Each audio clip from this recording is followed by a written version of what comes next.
¿Qué tal, queridos? Buenos días, tardes o noches, o en el momento en el que ustedes estén viendo este video. Bienvenidos sean a una nueva charla con autores, con personas interesantes. En esta ocasión, y doy gracias a Daniel, está con nosotros Daniel Gómez Aragonés. Primero que nada, muchísimas gracias por aguantar nuestra persecución en redes. Porque ustedes no lo saben, pero yo he estado persiguiendo a Dani desde hace muchísimo tiempo. ¿Qué tal, Dani? Bienvenido. Primero que nada, ¿qué tal? ¿Cómo estás? Muy buenas, bien hallado, un gustazo. Al final lo hemos conseguido, hemos tardado un poco en terminar de cuadrar agendas y demás, pero este día del mes de julio, caluroso día aquí en Toledo, en Castilla, en España, hemos conseguido cuadrarlo, así que nada, un auténtico gustazo, placer y honor. Bueno, y te saludamos desde el otro lado de la Hispania, porque aquí intentamos estar orgullosos de nuestras tradiciones, entonces también por eso intentamos hacer estos puentes con personas desde el otro lado del Atlántico. Entonces, primero que nada, les quiero presentar a Daniel. ¿Quién es Daniel? Yo lo conozco por sus participaciones en especial en dos podcasts, en La Escóbula de la Brújula, que se los recomiendo muchísimo, y con este otro podcast que se llama El Dragón Rojo, me parece. Te he El dragón escuchado. invisible, a lo mejor. El Dragón Invisible, Eso exacto. es. Sí, Hablando de la mesa del Rey Salomón, me acuerdo. Muy buena sí, charla. sí, sí, sí. Muy buena charla. Y es historiador, divulgador de historia, y en especial ahora lo quiero invitar porque publicó recientemente su último libro, Reinas Godas, que vamos a estar platicando un poco de eso. También tiene muchísimo, ahí está, yo lo tengo en digital porque pues sale un poquito más barato acá. El transporte es un poco más complicado, pero bueno, Exacto. para eso viene bien el libro electrónico. Entonces, bueno, primero que nada, también ya hechas las presentaciones, me gustaría, Dani, que nos platicaras un poco de tus actividades también como guía turístico con tu amigo Gonzalo Rodríguez, que también lo seguimos muy de cerca, porque nos parece una actividad fabulosa y tenemos muchos amigos también en España y gente que viaja a España, entonces valdría la pena, ¿no? Ujú. Pues mira, te cuento un poquito. Lo primero de todo hay que hacer importante una salvedad, una acotación, y es que yo especialmente, además en mi caso, no es guía turístico porque no lo enfocamos de una manera, pero eso hay otros magníficos profesionales, no lo enfocamos en ese sentido, sino que queremos enfocarlo de otra manera, sino que nuestro objetivo en muchos casos son, a través de un proyecto, en este caso llamado Círculo Recaredo, como un centro de estudios, lo que es un centro de estudios, y realizando actividades de tipo formativo. Es decir, tú puedes visitar un museo, pero que en verdad el museo que estás visitando se transforme en tu aula, en tu clase, en lugar de ser en un colegio, instituto, universidad, que sea el museo. Tú puedes, en este caso, estar en unas calles de una determinada ciudad y que esas calles también te sirvan, porque la manera en la cual trasladas la información y sobre todo el sentido y el objetivo de tu información no tiene por qué ser turístico en este caso. Y es que Claro. en lugar de estar en una clase poniéndote un PowerPoint o un vídeo, etcétera, de YouTube, pues nos hemos salido fuera, pues igual que cuando estábamos en el cole instituto, que nos llevaban de excursión, pues exactamente igual. Luego ya dentro de unos meses, a partir de otoño, queremos poner en marcha una serie de cursos, de talleres, de jornadas, de conferencias, etcétera. Todo esto en este caso enfocado en la ciudad de Madrid. Luego, aparte, damos charlas, conferencias, libros. Y luego ya en Toledo, aquí ya sí con un sentido un poquito más diferente, que puede acercarse más a lo turístico, pero siempre enfocado a lo que es la cultura del misterio, la cultura de la tradición, la cultura de la leyenda, del mito. Ahí está Paseos Toledo Mágico, donde, bueno, pues también aprovechando que Toledo es la ciudad más mágica de España y que un servidor hace no mucho tiempo sacó este volumen, que básicamente es yo lo diría como la historia, el mito y la esencia de España a través de la ciudad de Toledo, ¿no? Toledo es nuestra Jerusalén, Toledo es nuestra Roma, Toledo es la capital espiritual de España. Entonces, bueno, pues también distintas actividades. Y recientemente hemos sacado un proyecto también muy interesante, en este caso volviendo a lo que te comentaba de Círculo Recaredo, con una agencia de viajes súper conocida aquí en España, que es Halcón Viajes, seguramente la más importante. Un proyecto llamado Historia, Mito y Tradición, donde estamos pues, de nuevo Gonzalo, pero en este caso también servidor, y en este caso también Gerardo Álvarez de Halcón Viajes, que es historiador y asesor de viajes. Un proyecto que hemos llamado Historia, Mito y Tradición, en el cual queremos recorrer buena parte de España en pos de la Reconquista. sea, hacer Eso. desde el año 711 a 1492, desde Covadonga hasta Granada en 4 viajes y 4 etapas. Pero ya estamos pensando también en otros viajes, en este caso, pues que puedan hablar de celtas, de romanos, de godos, de otros aspectos de la historia, profundizar también un poco en lo que es la historia de la reconquista a través de Aragón, etcétera.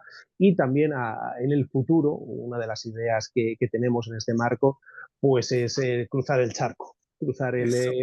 el charco y en este caso, por ejemplo, en el sur de Estados Unidos, en el sur de Estados Unidos, vosotros estando en México, además lo tenéis muy, muy cerca, pues es también un poco hacer la reivindicación hispana de todo aquel territorio pues que va desde prácticamente el Atlántico al Pacífico, o sea, prácticamente desde Florida hasta California, o sea, el elemento hispano que te voy a decir a ti, el evento hispano está muy, muy, muy, muy, muy presente y que también nos sirve de puente, no solo entre España e Hispanoamérica, sino entre España, Hispanoamérica y los Estados Unidos.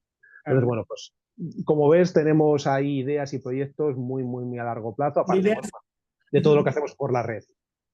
por ideas no paramos. No, bendito sea. Eso sí es verdad. Y ojalá todo salga perfecto, Daniel. En esto que nos estás platicando, yo tengo un par de preguntas anotadas porque yo los he escuchado muchísimo. En principio, hablar de el contador de historias, ¿no? Eso en principio. Y en segundo lugar, yo entiendo por su profesión y por el modo en el que ustedes ven la historia, que ustedes no son asépticos con la historia, ustedes están involucrados con la historia. Y me gustaría que profundizáramos un poco en estos dos aspectos, ¿no? Porque creo que los trabajan muy bien. Uno, el contador de historias, porque es un talento en principio y además es un oficio que la tradición se va transmitiendo por ahí, ¿no? El mito. Y el mito es, citando a Mircea Eliade, pues sigue operativo, ¿no? Sin que nosotros nos demos cuenta, opera entre nosotros, ¿no? Y a través de estas historias entendemos nuestro pasado, ¿no? Entonces me gustaría un poco que nos platicaras estos dos conceptos que yo los he escuchado mucho en ti y en Gonzalo también. Pues mira, Miguel,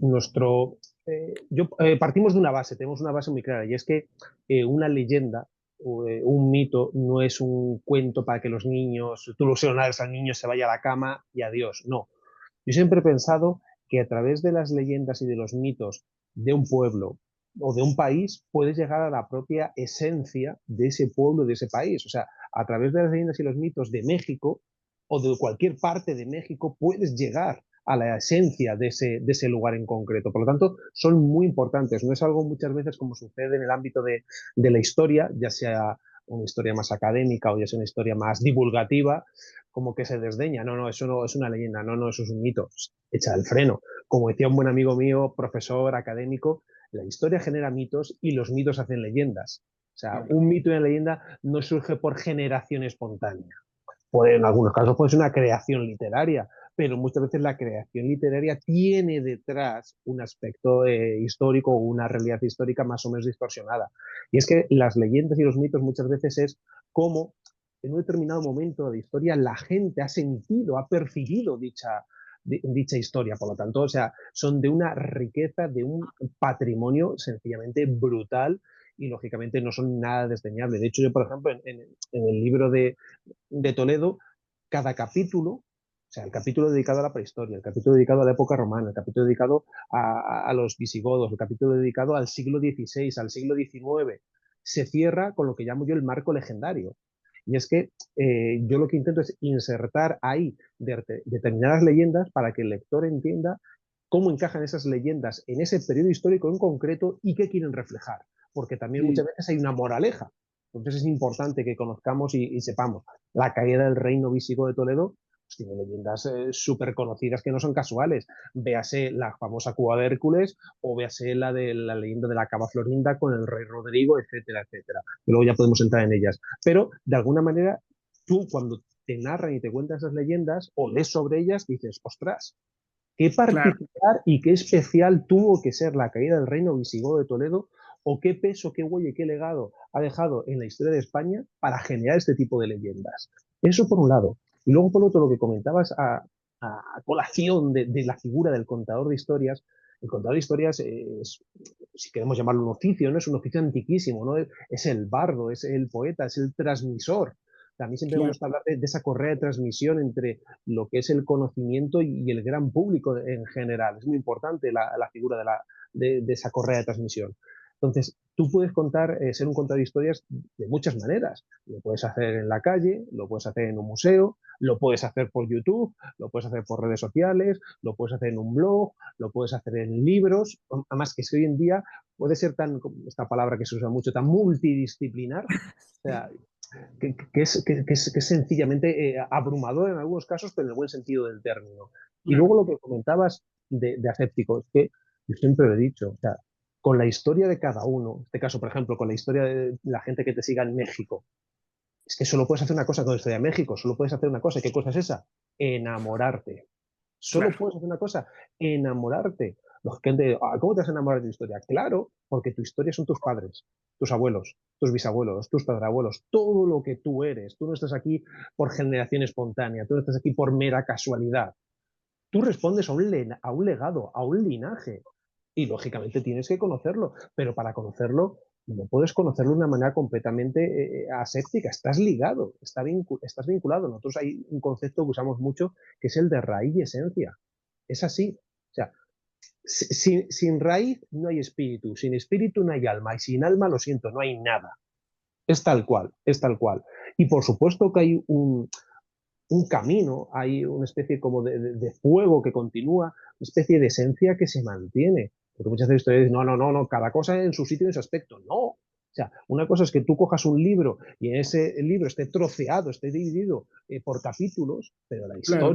la historia, un día uno no se levanta y dice, ah, mira, estoy en la Edad Media, ah, no, mira, ahora estoy en la Edad Moderna. No, hombre, no, no, no, todo es un continuo que evidentemente tienes que parcelar para explicar, estudiar, analizar, pero tú tienes que entender que si tú eres quien eres en la España del siglo XXI, en el México del siglo XXI, en la Francia del siglo XXI, en la Argentina, en El Salvador o en el Chile del siglo XXI, es por algo, es por algo. O sea, todo lo que tú eres por dentro y por fuera se debe, va redundancia, a algo. Por lo tanto, o sea, creo que es de obligatorio cumplimiento conocerlo y entenderlo para saber cuál es tu identidad, cuál es tu tradición y cuál es tu esencia, que además te va a permitir que sea más complicado algo que hoy en día se estila mucho, y es engañar. Totalmente, Daniel, no puedo agregar mucho más en esto, pero yo estoy muy de acuerdo porque en muchas ocasiones ustedes conocemos todos la leyenda negra y que sigue operando en nosotros. Y yo peleo frecuentemente con muchas personas acá cercanas también, que nos avergonzamos incluso de nuestro propio pasado, ¿no? En lugar de sentirnos orgullosos o por lo menos aceptarlos como son, ¿no? La tradición católica dice honrarás a tu padre y a tu madre, ¿no? No dice que los quieras, no dice que qué sé yo, que los odies, hónralos, ¿no? Por lo menos y conócelos. Entonces, por eso quizás a mí me interesa mucho hacer estos puentes con toda la Hispania, pues global que somos y aceptar eso, ¿no? Y si se cometieron errores, bueno, se cometieron, ¿no? Entonces, creo que es muy importante eso de saber de dónde venimos, la raíz propia de cada pueblo y de cada nación y tratar de defenderlo, ¿no? Ramiro de Maeztu decía que para ser hay que defender, ¿no? Y si no defiendes, dejas de ser, ¿no? Y en este sentido, voy a hacer un puente, voy a utilizar esto para que nos platiques de Reinas Godas, porque yo me encontré con tu libro, digo, ya te seguía de hace tiempo, pero me interesó mucho el libro porque yo empecé a leer biografías de reinas, en particular cristianas, ¿no? En particular las dos de Stefan Zweig, María Estuardo, María Antonieta, también la Catalina la Grande, que ahorita no recuerdo el autor, y algunas heroínas o santas también, ¿no? Hemos leído biografías.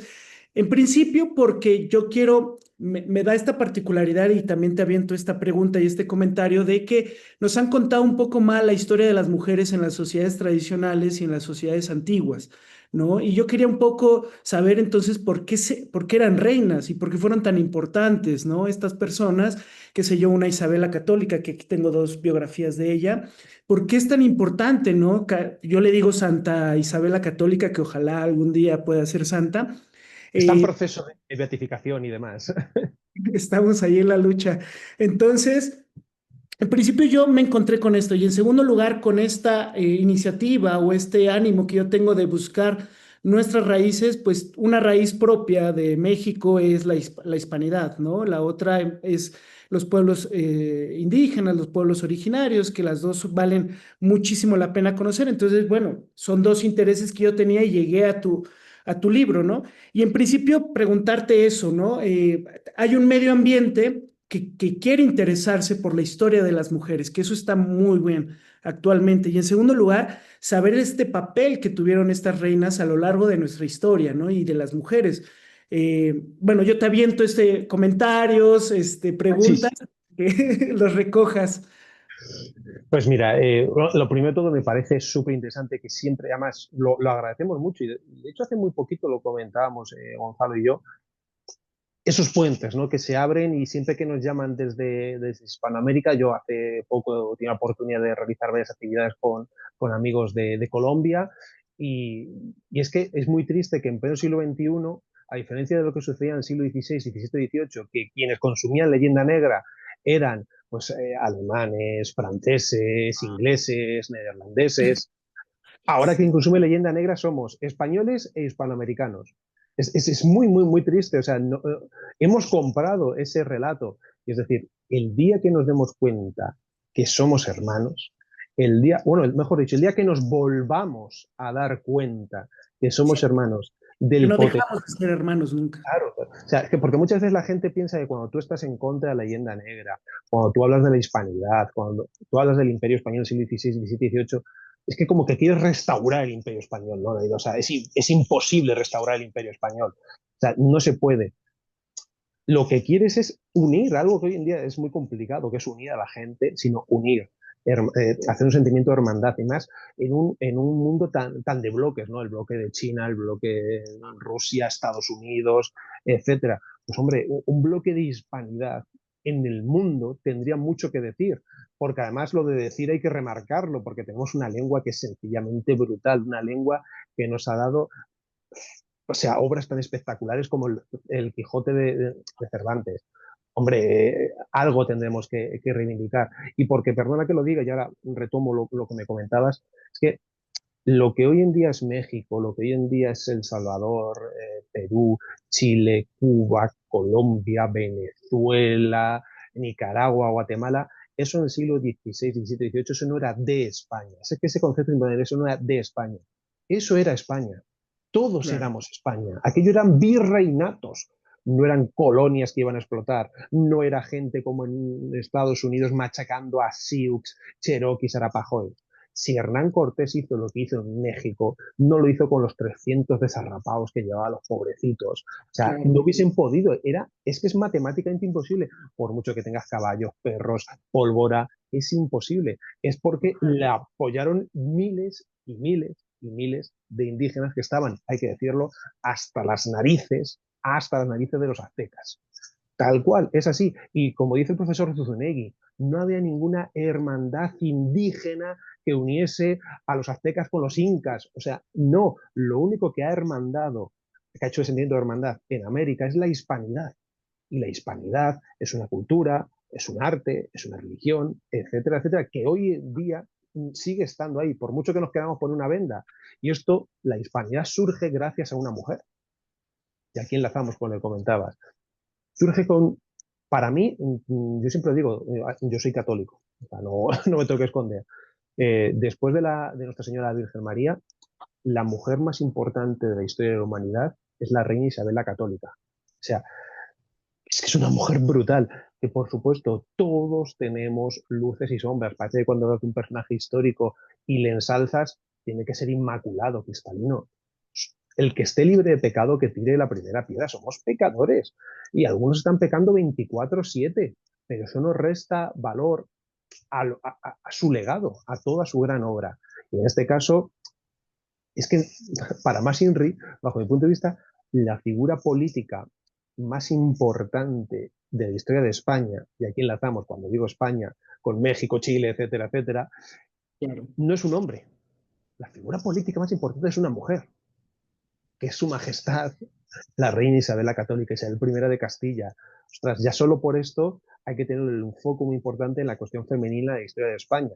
Y, ojo, no es la primera gran reina, para mí esa es la más grande, pero no es la primera gran reina, hablo vinculada a la historia de España. Vinculada a la historia de España tenemos la primera reina titular de la historia de Europa, o sea, la primera reina, que no es reina consorte, como sucede en este caso con las reinas godas que ahora comentaremos, que son reinas consortes, no, reina titular por derecho propio, es Urraca I, reina de León y reina de Castilla. Urraca I es hija de Alfonso VI, el rey que en 1085 reconquistó Toledo, con lo que eso supuso, la reconquista de Toledo resonó en toda, no solo en España, sino en toda Europa y en el norte de África. Luego tenemos una reina súper interesante en el siglo XIII, que es Berenguela de Castilla, que gracias a una jugada maestra política suya cedió el trono a su hijo Fernando III el Santo, que es el que va a unificar Castilla y León ya para siempre. Y Fernando III el Santo es un rey fundamental en la historia de España porque es el que reconquista Sevilla, Córdoba, Jaén, el que se mete ya de lleno en lo que hoy en día es Andalucía, y aparte es el único rey santo que tenemos, o sea, se le puede rezar sin ningún problema porque San Fernando, Fernando III el Santo, puede en este caso intermediar por nosotros. Pero luego también tenemos otra figura política a nivel de regencia tan interesante como María de Molina. Entonces, bueno, tenemos un muestrario de figuras regias femeninas, de figuras de poder femeninas que es sencillamente alucinante. Pero si nos vamos más atrás en el tiempo, al siglo VI, al siglo VII, a lo que es a medida que va cayendo el Imperio Romano de Occidente y va a surgir esa Europa bárbara, esa Europa de suevos, de vándalos, de visigodos, de ostrogodos, de francos, de longobardos, de anglos y sajones, etcétera, etcétera, que también son muy, muy, muy interesantes. Ahí pueden emerger figuras como Gala Placidia, ahí pueden emerger figuras como Ragenagilda en el reino visigodo de Tolosa, figuras como Gosvinta, figuras como la reina Bado, figuras como la reina Amalasunta en el reino ostrogodo de Italia, que un poco para dar una visión general a tus seguidores, hay que entender que en esta época, en este periodo que estamos hablando, lo que sería la antigüedad tardía, la tardoantigüedad o la primera etapa de la alta edad media, es que por un lado la reina es la que perpetúa el linaje. Exacto. O sea, si tú eres rey, evidentemente, allá donde hay un rey, habitualmente hay una reina. Eso es que es así. Y claro, la reina es si tú quieres tener descendencia, solo puedes tenerla si tienes una reina. Claro. O sea, parece como decir, bueno, vale, pues es que es una perogrullada, como decimos aquí en España, es algo tan caro como discutir, no sé, sobre el color del agua. O sea, el agua es que es como es y punto. Discutir sobre el azul del cielo, pues no, es que es así. Entonces, eso por un lado. Por otro lado, las reinas son símbolos, en este caso, de honor y prestigio. No la reina, sino en verdad la mujer de la corte, la reina, la princesa, etcétera, es símbolo de poder y símbolo de prestigio. O sea, no se la puede deshonrar. Y si se la deshonra de alguna manera, según la tradición, se exige una venganza. Y luego, por otro lado, son legitimadoras en y para el poder. Es decir, el hecho de casarte con una reina viuda a ti te da derecho. Tú como hombre tienes derecho. Eso no pasa en otras tradiciones, pero en la tradición europea, heredada del mundo celta, del mundo romano y del mundo germano, sí es así. Sí es así. La mujer te legitima en el poder.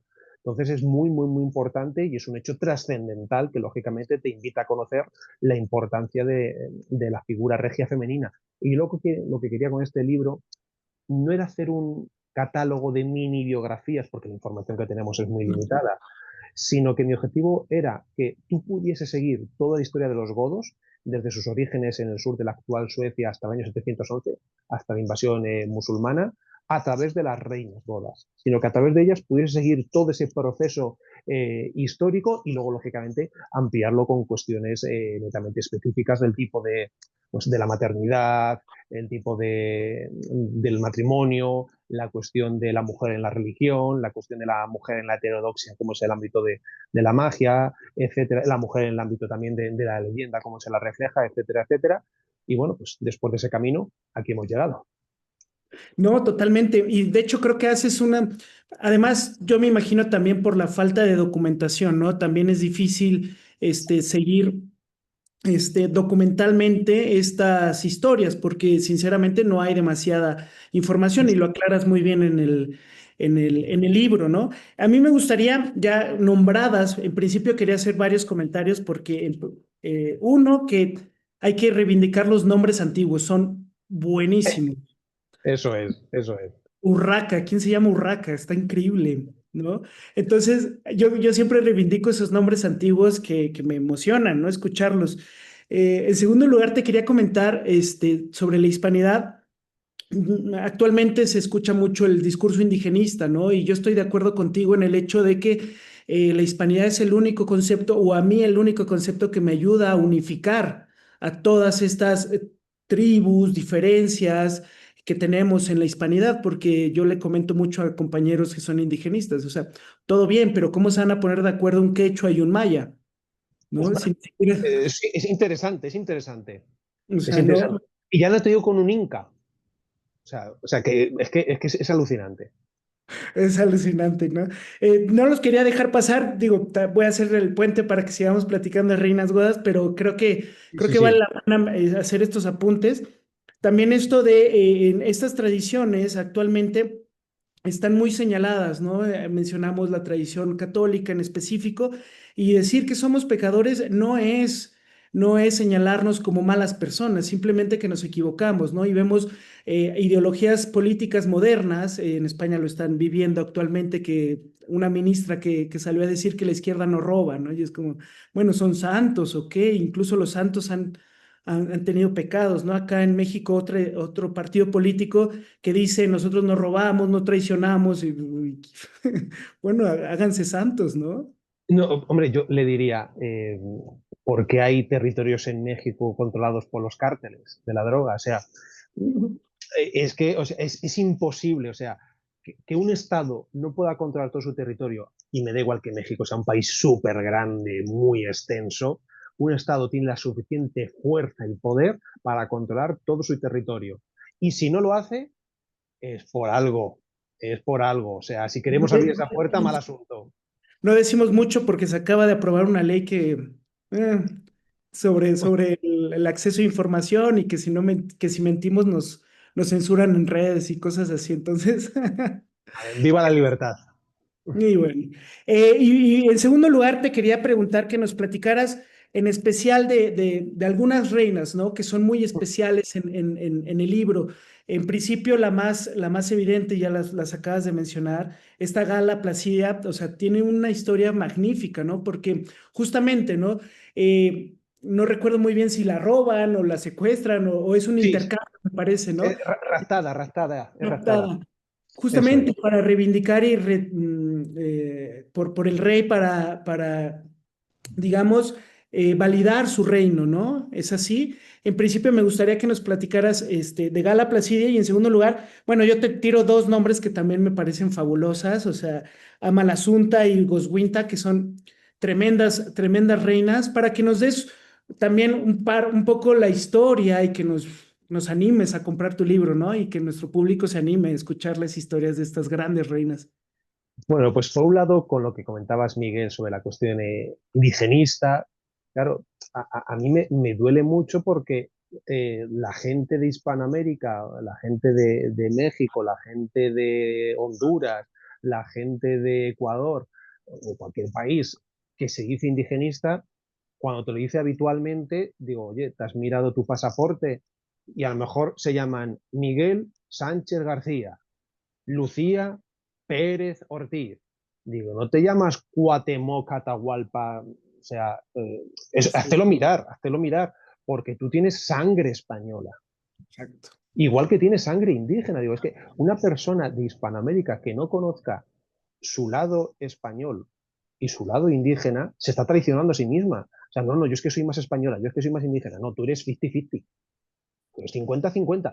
Evidentemente, a nivel genético, pues una persona hay veces que puede tener rasgos más indígenas y menos, pero tu esencia, tu marco es así. Pues es que hay un mural muy chulo de los incas donde va apareciendo toda la nobleza hasta que llega el último, y Atahualpa y compañía, y luego ya aparece Carlos V, Felipe II. Es que la propia nobleza, en este caso, se reconoce con sus reyes, y son los reyes de España. Y luego, quien menos quería las mal llamadas independencias, porque no son guerras de independencia, no son procesos de independencia, son guerras de secesión, son Sí, trozos que se van quitando por, en este caso, sobre todo los ingleses y por los criollos, los ricos en verdad, los indígenas de México, indígenas de Perú, nadie quería separarse de España.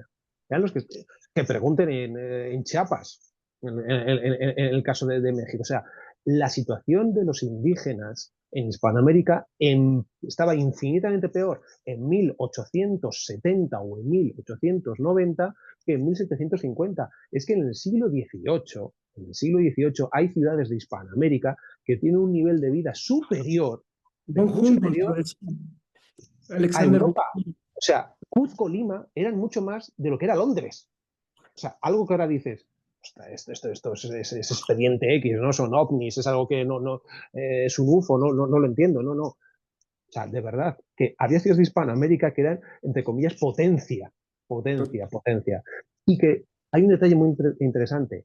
En este caso, y si nos vamos un poquito más arriba de México, vamos a Norteamérica, la población anglosajona, es decir, los descendientes de los ingleses, los estadounidenses, con respecto a la población indígena, lo que crean son reservas. Sí, Y si alguien ve una reserva, no creo que sea un resort, o sea, no creo que sea un paraíso en el cual a irse a tumbarse a la playa tan a gusto. No es eso. O sea, hay muy pocas reservas donde digas, yo me vendría aquí a vivir. Solo hay que ver la gran cantidad de población indígena norteamericana que hay alcoholizada o sí, sumida en sí. casinos, en juegos, o cuánta descendencia indígena hay en Estados Unidos. ¿Y cuánta descendencia indígena hay de México hacia el sur? Hay países que tienen un 60 o 70%. Entonces, eso de genocidio se dice muchas veces, ostras, creo que habría que hacer una salvedad. Perdón que te interrumpa, que casi no se dice aquí en México, el presidente que más reivindican ahora, que es Benito Juárez, que trae una raíz indígena, pero era muy liberal y de hecho era masón, ¿no? Y le quita todos los privilegios a los pueblos indígenas por esta idea liberal de igual, de no privilegios a nadie. Entonces se destruyen conventos que eran hechos para la aristocracia indígena. Y de hecho, en la Hispania, en el Imperio Español, se reciclan estas noblezas indígenas justamente para reinar, ¿no? Porque no tienen democracia en esta región, entonces se tiene que reciclarse, no los puedes matar si quieres reinar, ¿no? Supongo. Perdón que Claro, haga o sea, diferentes, no, pero no no, sé no, pero es muy interesante porque el Imperio Español, la estructura para poder gobernar determinados territorios es la nobleza indígena. claro. O sea, porque si eliminas a todo el mundo, tienes que llevarte miles de millones de personas de Castilla que no había. O sea, ¿por qué se defiende que se puedan unir hombres y mujeres? Porque se necesita población. O sea, tú un territorio al que llegas necesitas gente, que es así. Todavía Gente ahorita para son vivir. 40 millones de españoles, nosotros somos 121. Claro, o sea, en España, por ejemplo, tenemos un problema con lo que se llama la España vaciada. ¿Por qué? Porque hemos dejado de tener hijos. Pues es así. En este caso, lógicamente, y sobre todo porque llegaban muchos hombres desde Castilla a América, hombre, ¿cómo no iban a tener relaciones y sobre todo en las altas esferas y demás? O sea, que es absurdo. Y un último detalle, los españoles lo que creaban eran no reservas, perdón, creaban, ay, se me ha ido la palabra, donde la religión unía los Sí, conventos. sí, Ay, como, sí te no comunidades, se me ha ido por completo el santo cielo. Luego me vendrá la palabra a la cabeza, pero estoy hablando no de reservas, sino misiones, misiones. Ah, sí, claro, las las misiones. misiones. O sea, el concepto de misión es muy diferente al de reserva. O sea, y más en el caso de México. Y un último detalle, y ahora bueno, nos centramos con las reinas godas, es una figura que también está a caballo entre Estados Unidos y México, que es la figura de un indígena, que es el famoso indio Jerónimo. Uy, tremenda O sea, historia. yo Jerónimo, que toma nombre español, que acaba al final de su vida haciéndose católico y que hablaba castellano. Y él y sus descendientes actuales reivindican la cuestión de la hispanidad y de España porque es cuando mejor habían, en este caso, vivido. Mucho mejor que con la creación de Estados Unidos y con la creación de México, que tuvieron que sufrir tanto a un gobierno como a otro. Entonces, que yo entiendo que muchas veces que la gente hace esto por modas o porque se quiere ganar la vida de alguna manera, Pero todo este mensaje indigenista, todo este mensaje woke, woke, como queramos llamarlo, de la posmodernidad, etcétera, es caduco, es caduco. Y en cuanto escarbas un poquito, se viene abajo, se Sí. viene abajo. Cuando Isabel la Católica dice que hay que tratar a los indios, a los indígenas con dignidad, pero es que se hicieron tropelías. Porque somos humanos. Tropelías se han hecho. Tropelías también las que estaban haciendo los aztecas cuando arrancaban el corazón a miles de prisioneros. O sea, eso también es una tropelía, no me digas solo otro tipo de tropelías. Entonces, bueno, eso por un lado. Y volviendo ahora a la cuestión de las reinas godas, bueno, pues con la figura de Gala Placidia, figura sencillamente espectacular. Yo lo vengo diciendo mucho. No es, en este caso, una de las mujeres más importantes del siglo V, es una de las figuras femeninas, una de las mujeres más importantes de toda la historia de Roma. Esto son palabras mayores, palabras mayúsculas. Gala Placidia, que es una romana, ¿por qué se incluye en un libro de reinas godas? Pues muy sencillo, porque como ya hemos mencionado, fue raptada en el año 410, en el verano, en el agosto del 410, el primer rey de la lista de reyes godos, Alarico, saquea Roma. Ese saqueo se hace con este rehén, que es un rehén de prestigio. Un rehén que posteriormente se va a casar con un rey godo, el sucesor de Alarico, que es Ataulfo. Se casan en el sur de Francia y posteriormente pasan a Hispania presionados por el Imperio Romano de Occidente. Es la primera vez que un rey godo pisa suelo hispano, repito, Ataulfo, y se asientan en Barquino, en Barcelona, y tienen un hijo, y ese hijo se va a llamar, no va a tener un nombre godo, sino va a tener un nombre romano, que es Teodosio. Luego el pobre morirá, pero es muy, muy, muy, muy interesante y muy llamativo. Posteriormente Ataulfo es asesinado, Gala Placidia se da de vuelta al ámbito romano, se casará con una, a regañadientes o sin querer, con una figura que va a ser coemperador, como es Flavio Constancio, que era la figura militar y política más importante del hermano de Gala Placidia, que también es emperador, Honorio. Bueno, Gala Placidia estuvo rodeado de grandes figuras políticas.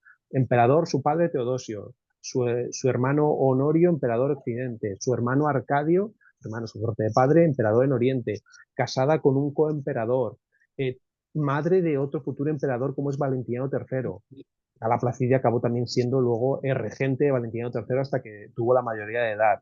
O sea, una figura sin la cual, aunque, o sea, es que no puedes, aunque quisieras, no podrías entender la historia política de lo que es Occidente en el siglo V. Otra de las reinas que mencionabas es Amalasunta, que es una de mis reinas favoritas, lógicamente. En este caso estamos en Italia, en la península itálica, en el reino ostrogodo de Italia, el reino que levanta su padre, Teodorico el Grande, que no es una figura cualquiera, es junto a Carlomagno y dejando a un lado el ciclo artúrico, el ciclo del Vial. Carlomagno y Teodorico el Grande son los dos reyes que tienen mayor peso en la poesía y en la tradición épica medieval europea, o sea, en el marco legendario europeo. Por lo tanto, esto ya también si un personaje histórico genera muchas leyendas a su alrededor, es por algo. Y Amalasunta fue una digna hija de su padre, tuvo que actuar también como reina regente hasta la mayoría de edad de su hijo Atalarico, y hizo un gobierno muy interesante, un gobierno que sufrió oposición tanto dentro de su propio reino, porque como era una mujer, también había nobles que la atacaban, como enemigos exteriores, y la verdad que es una mujer fascinante, una mujer muy ligada a una ciudad que a mí me encanta, como es la ciudad de Rávena, en el norte de Italia, a quien a todos tus seguidores les exhorto, les animo, les invito a visitar la ciudad, porque además tiene, por decir así, como un turismo muy sano, no está masificada, porque todo el mundo, pues, lógicamente Roma, Florencia, Venecia, etcétera, pero Rávena, en ese sentido, es una ciudad para mí muy, muy, muy, muy para visitar. Y luego también mencionabas a Goswinta. Bueno, Los Winter. la vida de Goswinta, imagino que muchos de tus seguidores habrán leído los libros o habrán visto la serie de televisión de Juego de Tronos, Ujú. y ella es para haber salido, o sea, es que en una entrevista me comentaban que se parecía mucho al personaje de Cersei Lannister, y Uh, digo, pues una mujer con muchísimo carácter, una mujer que tuvo dos maridos que fueron reyes godos, Atanagildo y Leovigildo. Leovigildo es el arquitecto del reino visigodo de Toledo. Sobrevivió a ambos, tuvo dos hijas que son Brunequilda y Galsvinta, que se casaron con dos reyes francos. Participó también Goswinta en algunas conjuras palatinas, y es muy interesante porque cuando muere su primer marido, Tanagildo, y Leovigildo es asociado al trono por su hermano Liuba. No olvidemos que la monarquía visigoda es una monarquía electiva. Leovigildo rápidamente se casa con Goswinta. ¿Para qué? ¿Para qué ese matrimonio con esa reina viuda? Para garantizarse que todo el apoyo, todo el clan de Goswinta iba a apoyar en este caso a Leovigildo. Entonces, como digo, es una figura ciertamente de película, de serie de televisión, que yo creo que merece la pena que de una manera más directa o indirecta nos acerquemos a su figura.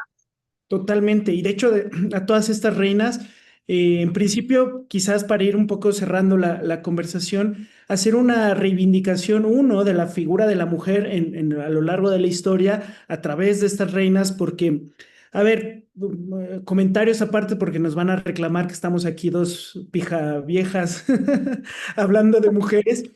Pero en principio hay algo fundamental en mujeres, que es que siempre dan hijos. Eso es fundamental, las tienes que cuidar, las tienes que procurar y siendo reinas en mayor medida, ¿no? Creo que esto es muy importante de tener en cuenta a la hora del trato a la mujer y cómo era la vida, ¿no? En estas sociedades tradicionales. Y en segundo lugar, cómo han formado estas mujeres. Hay algo que decía Stefan Zweig en su libro, recuerdo, de María Antonieta, es que, y esto a lo mejor tú no me corregirás, pero a lo mejor no está en los documentos la forma en cómo las reinas influían en los reyes, pero en la alcoba, y todos sabemos que en el plano personal las mujeres tienen mucho poder y tienen mucha responsabilidad a la hora, los reyes llegaban y platicaban sus problemas y seguramente tenían gran influencia, que es como la tenía María Antonieta con Luis XVI, me parece, Luis XVIII, ¿no? Me parece que era. Este, bueno, eso, ¿no? Hacer una reivindicación global de la figura de la mujer como reina, ¿no? Me gustaría que pudiéramos ir cerrando Sí, esta pues conversación. para ir cerrando nuestra conversación, creo que, claro, si alguien nos dice, ¿por qué dos caballeros, dos historiadores hablando de mujeres? Claro, me parece ya raro porque yo tengo a muchas, conozco a muchas mujeres que son historiadoras, divulgadoras, y no me pongo a preguntar si hablan de hombres o mujeres. O sea, me interesa de lo que hablan en general, no me da igual el sexo. Claro, yo les diría, hombre, primero, creo que no pasa absolutamente nada. Y segundo, corrígeme, Miguel, si me equivoco, pero creo que tú tienes madre, creo que tienes abuelas, creo que tienes tías, puede que a lo mejor tengas hermanas, primas, por lo tanto, tu vida está también marcada y a lo mejor tienes en el futuro hijas. Entonces, tu vida está marcada, nuestra vida, la de todos, está marcada y definida por las mujeres. O sea, que es que igual que la mujer, pues tiene padre, tiene hermanos, tiene tíos, primos, sobrinos. Entonces, el que hace esta separación, esta acotación, me parece un poco, uf, hasta fea y peligrosa. Voy a dejarlo ahí. Y por otro lado, siempre se ha dicho que el ámbito público, en este caso estoy hablando en este contexto, en el contexto siglo XX, siglo XXI, por favor, en este ámbito, no, repito, no siglo XX, siglo XXI, no queramos caer en el presentismo, ¿vale? Que esto luego lo que nos lleva a tirar estatuas. No podemos aplicar condicionamientos políticos y sociales del siglo XX, siglo XXI al siglo V, VI, VII y VIII. Si tú quieres entender la historia, tienes que al menos intentar pensar y sentir como lo haría Goswinta en el siglo VI o cómo lo haría Malinche de Marina en el siglo XVI. Es así, es así. Por mucho, no, yo es que soy, mira que no, que es que me da igual lo que tú seas, me da igual lo que tú seas. Tú tienes que intentar pensar y sentir cómo lo hacía esa gente. Entonces, en este contexto de la edad antigua, edad media, etcétera, edad moderna, se decía que lo público era para el hombre, lo privado para la mujer. Pero ojo, siempre la ropa sucia, esto es una expresión, la ropa sucia se suele lavar en casa. O sea, hay determinadas cuestiones que suelen circunscribir al ámbito privado. En el ámbito privado hay dos elementos muy importantes. Uno, la educación de los hijos. Ahí tiene más peso la mujer que el hombre. Y segundo, en muchos casos, la primera consejera o el primer consejero del rey, el noble, era su esposa. De un hombre en general, ¿no? O sea, es así. O sea, el primer consejero del rey, en muchos casos, era la reina. En muchos casos, el primer consejero de un duque era la duquesa. Claro. Entonces, esto también hay que tenerlo en cuenta y presente. Y de hecho, muchas veces en esta época, en el caso de Gala Placidia, lo recoge algún historiador, algún cronista, te dice del peso y de ascendencia que tenía Gala Placidia sobre Ataulfo a la hora de tomar sus decisiones. Pero es que es algo hasta lógico y natural. Es algo hasta lógico y natural. Entonces es muy interesante un poco el tener eso en cuenta. O sea, que no estamos hablando, como se dice vulgarmente, de mujeres florero. No, no, no, no. Son figuras que han trascendido la historia. Y si una mujer en el siglo V, VI, VII, VIII deja su huella en los anales de la historia, es porque es una mujer que tuvo un peso, una influencia muy, muy interesante. Y es cierto que da mucha rabia cuando estudias esta época, pues que muchas veces no te mencionan el nombre de las reinas o de las princesas, que te están hablando de los hijos de un determinado rey, te mencionan el nombre de todos los hijos y cuando llega a hablar de las princesas se quedan princesas sin dice el nombre. Pues claro, da muchísima rabia y no es una cuestión de machismo, de feminismo, de patriarcado, no, es una cuestión de entender. Y una vez que lo entiendes, no es defenderlo, es entenderlo. Y cuando lo entiendes, analizarlo y tratarlo. Y después de ese análisis, ese tratamiento, te das cuenta que nuestra historia tiene unas mujeres fascinantes. Unas mujeres, como se dice aquí, la historia de España no se puede entender sin ellas. Las mujeres que pusieron la semilla de España. Entonces, a ver si nos enteramos que en el ámbito hispánico, tanto en España como en todo lo que es Hispanoamérica, Iberoamérica, como queramos llamarlo, jamás voy a decir, lo siento mucho, Latinoamérica, no, en este caso Hispanoamérica, o si que nos quedamos en el caso de México, Chile, Perú, Venezuela, lo que sea, la mujer siempre ha estado ahí, ha estado presente de una manera que en otros contextos políticos, sociales, culturales, nacionales o religiosos no ha sido igual. Y creo que podemos estar muy orgullosos, seamos mexicanos o mexicanas, españoles o españolas, de todo nuestro inmenso pasado. Un pasado que sin la mujer, no, es que la conclusión a la que yo llego con este libro es que la historia es una moneda que tiene dos caras, Claro. femenina y masculina, masculina y femenina. Y tú a una moneda, a ver, creo que tengo por aquí una moneda, tú coges aquí una moneda, no le puedes separar, o sea, aunque tú quieras, no puedes, no puedes, no puedes. Por lo tanto, aunque tú te pongas y te empecines, no puedes entender la historia simplemente con una pata, tienes que entenderla con las dos. Totalmente, Daniel. Y finalmente, pues nada más agradecerte y que nos vuelvas a mencionar tus libros para que la gente pueda ir a comprarlos. Y también siempre les pedimos alguna recomendación extra para enterarnos de toda esta conversación que hemos tenido, que nos puedas dar esta bibliografía que está en tu cabeza y que se transmite a través de tus palabras, ¿no? Bueno, te doy espacio ahí. Bueno, pues por un lado le diría a todos tus seguidores, si quieren seguirme, buscarme en redes sociales, en Facebook, Instagram y el dichoso Twitter, X o como se quiera llamar, que no lo utilizo en exceso, pero bueno, ahí está, Daniel Gómez Aragonés. Por Daniel Gómez Aragonés me pueden encontrar en las redes sociales o en mi página web, que está en proceso de actualización, pero se puede consultar sin ningún problema, que es danielgomezaragonés.com.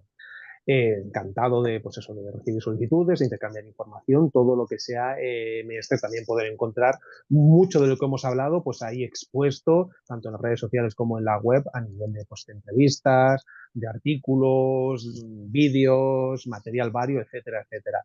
A nivel de libros, pues lógicamente el que en parte ha sido protagonista de nuestra charla, Reinas Godas, las mujeres que pusieron la semilla de España, de un servidor y de la editorial La Esfera de los Libros. Otro libro que hemos mencionado y que me gustaría recomendar es el de Toledo, Biografía de la Ciudad Sagrada, también de la Esfera de los Libros, que es un libro para todos los públicos. De hecho, tengo muchos amigos de Hispanoamérica, incluso de México, que lo han comprado, que lo han leído y que les ha gustado mucho porque no es una mera visión localista, sino que es una historia para todo el mundo, porque puedes conocer toda la historia de España a través de Toledo. Ya lo decía antes, Toledo es nuestra Jerusalén, Toledo es nuestra Roma, es la capital espiritual de España. Entonces es muy recomendable. Como te digo, tengo otros muchos libros que también pueden encontrar, como te digo, en la página web, en mis redes sociales, en Facebook, Instagram y demás. Y una recomendación que sí quiero hacerles para que no quede todo esto chauvinista, en plan solo cosa mía, es una serie de televisión que pueden encontrar además de manera gratuita. Creo que está de manera gratuita en televisión española o si no en alguna plataforma. Creo que la tenían en Amazon Prime, me parece, a un precio muy asequible, que es la serie que se hizo hace unos años sobre Isabel la Mm, Católica. Es muy buena, por supuesto, tiene errores. Si te pones purista no vas a ver nada en la vida. Tiene errores, tiene licencia, pero como para quedarte con la esencia, creo que es muy recomendable y creo que a tus seguidores, espero, les va a gustar. Muchas gracias, Daniel. Y una última cosa, porque me acaba de venir a la cabeza, un Sí. documental, un documental que se llama Hispanoamérica, Canto de Vida y Esperanza. Es de los mismos creadores de otro documental muy famoso que es La Primera Globalización. El de Hispanoamérica, Canto de Vida y Esperanza, es muy interesante porque se aleja de lo político y te das cuenta de los inmensos puentes que nos unen entre Hispanoamérica y España a través de la cultura. O sea, es precioso. El arte, la cultura en general, la gastronomía, la música, los bailes. O sea, es que hay que decirlo, el flamenco tiene mucho más que ver con Hispanoamérica que con Oriente. Esto hay que decirlo, hay que dejarlo muy, muy, muy claro. O sea, tenemos flamenco porque tenemos llamado el puerto de Indias que se llama Sevilla. O sea, eso hay que tenerlo ahí. Porque hay mucha gente que parece que no quiere entenderlo. Entonces, mucho de lo que también, si mucho de lo que es en Hispanoamérica se debe a España, también hay que decirlo, mucho de lo que se es en España, ojo, se debe a lo que hoy en día es México, Cuba, Puerto Rico, Venezuela y Chile. O sea, que no es solo que vaya de un lado la cosa de España hacia allá, no, no, de hacia allá aquí también sigue llegando. Y como yo dije, perdona, ya te dejo, me estoy viniendo arriba.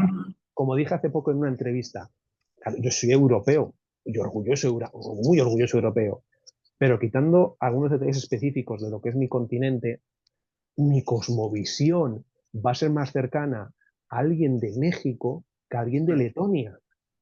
Pero, o sea, que es así, o sea, me parece algo clarísimo. Entonces, copón, no seamos cretinos, no seamos cretinos y de una puñetera vez en pleno siglo XXI ensalcemos todo lo que nos une, que es mucho, bonito y variado.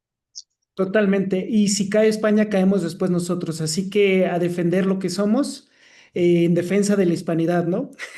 Te agradezco mucho, Daniel, y estamos al habla y seguramente después, cuando sea menester, pues te invito nuevamente a alguna otra charla más extendida de estos diferentes temas, porque los dos nos venimos arriba, creo. Eso es buena señal, yo creo que la pasión siempre se agradece. Siempre. Y nada, chicos, les dejo también toda la información en la caja de comentarios con las redes sociales de Daniel, con todo su círculo Recaredo, Paseos Toledo, México. Y nada, dicho esto, te agradezco muchísimo, Daniel, y gracias. Adiós. Muchas gracias, fuerza y honor. Fuerza y honor.